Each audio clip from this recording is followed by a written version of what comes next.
کہ کیا ہو رہا ہے. ہر ویلاگر اس پر ویلاگ بنا رہا ہے, ہر جرنلسٹ اس کے بارے میں بات کر رہا ہے, انٹرویوز کر رہا ہے. شیراز کا انٹرویو کیا, پھر یہ اب اس کا ساحر کا ہو رہا ہے. تو آپ کو سارا پتہ ہے, تو اس لیے ان باتوں کو دہرانے کا کوئی فائدہ نہیں ہے. اہم بات صرف یہی ہے کہ ان تمام لوگوں کے جو باپ ہیں اس کاروبار میں شریک تھے اور یہ کافی عرصے سے کر رہے ہیں. بلکہ وہ جو ارمغان کا باپ تو 25 سال سے یہ منشیات کی فروخت کا کام کر رہا ہے. وہ تو بنا ہی امیر انہی پیسوں سے ہے, کوئی وہ پیچھے سے کوئی امیر نہیں تھا, وہ ایک عام سا بندہ تھا.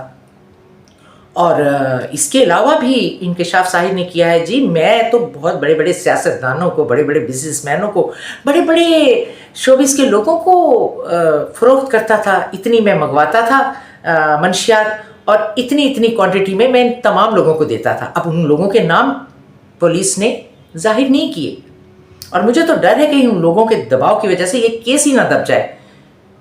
حالانکہ جہاں اور لوگوں کے نام سامنے آئے ہیں تو ان لوگوں کے نام بھی سامنے آنے چاہیے نا, کہ جن بڑے لوگوں کو اس نے انکشاف کیا ہے, اس نے نام لے کر بتایا ساحر نے. لیکن نہیں, پھر وہی مسئلہ آ گیا نا ہمارے ہاں, کہ اگر کوئی ماڑا بندہ ہے تو اس کو فوراً اس کو اس میں دھکیل دو اور دوسروں کو نہ بتاؤ. تو ظاہر وہ لوگ بھی اپروچ کر رہے ہوں گے, بڑے بڑی اپروچیں لڑا رہے ہوں گے, بڑے بڑے پولیس کے اعلیٰ افسران کو دباؤ میں لے لیا ہوگا انہوں نے. تو بس معاملہ یہیں آ کے خراب ہوتا ہے جب انصاف نہیں ہوتا. اب سننے میں ایسی ایسی باتیں آ رہی ہیں, ہوش ربا انکشافات, کہ یہاں ڈیفینس کے بیشتر گھروں میں یہ پارٹیز ہو رہی ہیں. جہاں کچھ پارٹیز کی انہوں نے دکھائی ہیں کچھ چھوٹے چھوٹے چنکس, ڈیٹیل میں نہیں دکھایا واضح کر کے, لیکن دکھایا ہے شراب پڑی ہوئی ہے اور بہت کچھ ہو رہا ہے. سبھی کچھ ہوتا تھا. اور میں تو یہ سوچتی ہوں وہ عزت دار گھروں کی, بظاہر سو کالڈ عزت دار گھروں کی جو لڑکیاں یہاں آ کر منشیات کا استعمال کرتی ہیں, اور اس کے بعد جس طرح وہ ان کو استعمال کرتے تھے یہ لوگ, خاص طور پہ ارمغان جیسے لوگ, تو کیا رہ جاتا ہے ان کے پاس باقی؟ تو پتہ چلنا چاہیے, ان کو سزا ملنی چاہیے. پتہ چلنا چاہیے دنیا کو کہ یہ ایلیٹ کلاس, یہ جو بظاہر بہت عزت دار بنتی ہے, ان کے پاس کوئی عزت نہیں ہے, کوئی غیرت نہیں ہے. غریب آدمی کو تو فوراً پکڑ لیتے ہیں, سب کے سامنے لے آتے ہیں. ان سب کو پکڑ کے لے کر آئیں. ان کے بچوں نے جو کچھ کیا ہے اس کے ذمہ دار بھی یہ خود بڑے لوگ ہیں, کیونکہ ان کے گھروں میں سب کچھ برا ہو رہا ہوتا ہے جو بچے دیکھ رہے ہوتے ہیں, پھر وہ بھی ویسے بن جاتے ہیں. تو والدین کو کوئی اعتراض نہیں ہے بھائی.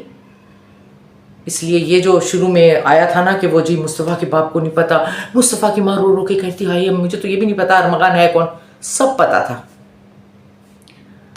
بیٹے کے پاس قیمتی گاڑیاں اور قیمتی چیزیں کہاں سے آ رہی ہیں سب پتا تھا. تو یہ کیس جو ہے اس میں ہر روز کچھ نہ کچھ نئی چیزیں سامنے آ رہی ہیں, نئے نئے لوگوں کے نام سامنے آ رہے ہیں, اور اب ثبوت سب کچھ, اعتراف جرم سب کچھ سامنے آ گیا ہے.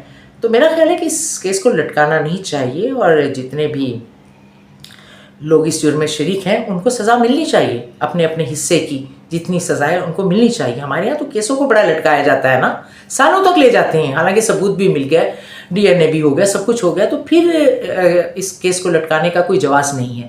تو فوری انصاف اب مل جانا چاہیے. اس کیس میں تو مل جانا چاہیے, کیونکہ مصطفیٰ کی جو ماں ہے وہ زندگی کی آخری سانس تک اس غم کو بھولے گی نہیں, اس دکھ کو بھولے گی نہیں کہ وہ اپنے بیٹے کی لاش بھی نہیں دیکھ سکی. لاش کیا تھی؟ جلے ہوئے چند ٹکڑے. اس کے دکھ کا اندازہ ہم میں سے کوئی بھی نہیں کر سکتا. تو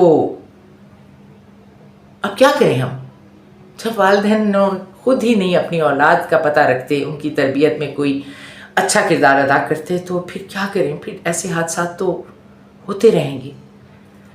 تو اس وقت اس کیس کو بہت سیریس لینے کی ضرورت ہے تاکہ یہ سلسلہ یہیں پہ رک جائے. اب کوئی اور ارمغان کسی اور مصطفیٰ کا خون نہ کرے اس بے دردی سے. ہم سب اس بات کے منتظر ہیں کہ ارمغان کو کب عبرتناک سزا ملتی ہے, تبھی ہم لوگوں کو کچھ سکون ملے گا. اور ویسے بھی اگر یہ لڑکا بچ گیا تو شاید یہ اس سے بھی برائی زیادہ پھیلائے گا اس سوسائٹی میں. تو اللہ کرے کہ ہمارے پولیس والے اور ہمارے دوسرے لوگ جو ہیں اداروں کے, عدلیہ کے لوگ جو ہیں, وہ کسی دباؤ میں آئے بغیر ان تمام باتوں کا فیصلہ کریں.